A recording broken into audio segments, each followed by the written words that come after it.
ओम शांति।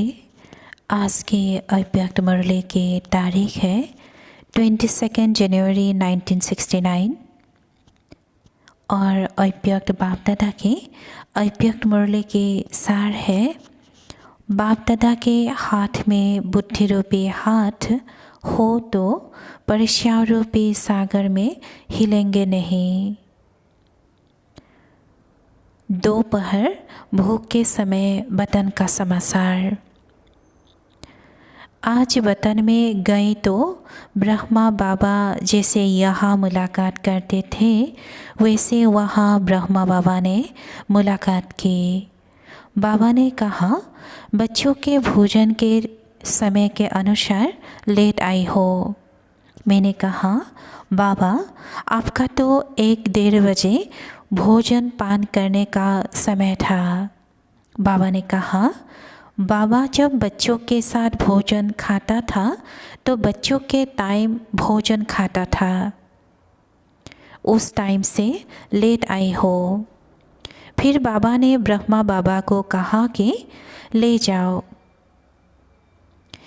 क्या जाकर देखा कि जैसे यहाँ ऑफिस में कुर्सी पर बाबा आकर बैठता था, पत्र लिखता था, तो वही कुर्सी, वही पेड, वही पेंसिल रखी थी। मैं तो हैरान हुई कि यह सभी चीज़ें वतन में कैसे आ गई। फिर बाबा ने हस्तलिखित पत्र मेरे को दिया। मैंने पढ़ा, उसमें लिखा हुआ था, स्वदर्शन चक्रधारी नूरे रत्नों, याद प्यार के बाद आज अव्यक्त रूप से आप अव्यक्त स्थिति में स्थित हुए बच्चों से मिल रहे हैं। दूसरे पेज में लिखा हुआ था, बच्चे जो बाप दादा के साकार रूप से शिक्षाएं मिली है उसका विस्तार करते रहना। अब ना बिसरो, ना याद रखो। अब ना बिसरो, ना याद रखो। विदाई के बाद बाबा जैसे सही अर्थात चिकने सर डालते हैं वैसे डाली हुई थी। बाबा ने कहा, हमने अपने समय पर पत्र लिखा, फिर भोजन के लिए इंतज़ार कर रहे थे, फिर तो भोजन खिलाया। बाबा ने कहा, भल वतन में चीज़ें खाते हैं लेकिन यज्ञ के भोजन की रचना बहुत अच्छी है। फिर बाबा ने भोजन स्वीकार किया। जब हम आ रही थी तो बाबा ने एक दृश्य दिखाया। एक सागर था जिसमें बहुत तेज़ लहरें चल रही थी। बाबा ने कहा, आप इस सागर के बीच में जाओ।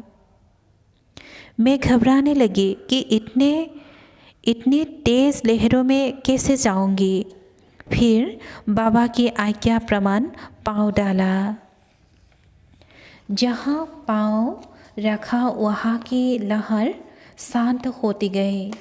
फिर देखा कि बाप दादा दोनों ने छोटी छोटी नावें उस सागर के बीच में डाली, लेकिन कोई नाव तो सागर की लहर आने से गायब हो गई, कोई तो लहर से इधर उधर होती रही और कोई तो जैसे थी वैसे ही रही। हम यह देखने में ही बिजी हो गए। फिर वो सीन ख़त्म हो गई। बाप दादा ने कहा कि यह खेल बाप ने प्रैक्टिकल में रचा है। फिर बाप दादा ने कहा कि यह खेल बाप ने प्रैक्टिकल में रचा है। जिन बच्चों की जीवन रूपी नैया बाप के साथ में होगी वो हिलेगी नहीं। अभी तुम परीक्षा रूपी सागर के बीच में चल रहे हो, तो जिनका कनेक्शन अर्थात जिनका हाथ बाप दादा के हाथ में होगा उनकी यह जीवन रूपी नैया ना हिलेगी ना डूबेगी। तुम बच्चे इसको ड्रामा का खेल समझकर चलेंगे तो डगमग नहीं होंगे, और जिनका बुद्धि रूपी हाथ साथ ढीला होगी वो डोलते रहेंगे। আজি বাপ দাদাই কৈছে যে যিবিলাক সন্তানৰ বুদ্ধিৰূপী হাত আৰু ছাঠ ঢিলা হ'ব তেওঁলোকৰহে নাও ডোলতে रहेंगे, অৰ্থাৎ লৰি থাকিব। इसीलिए बच्चों को बुद्धि रूपी हाथ मजबूत रखने का खास ध्यान रखना है। बाप दादा ने फिर से कहा, इसीलिए बच्चों को बुद्धि रूपी हाथ मजबूत रखने का खास ध्यान रखना है। ओम शांति।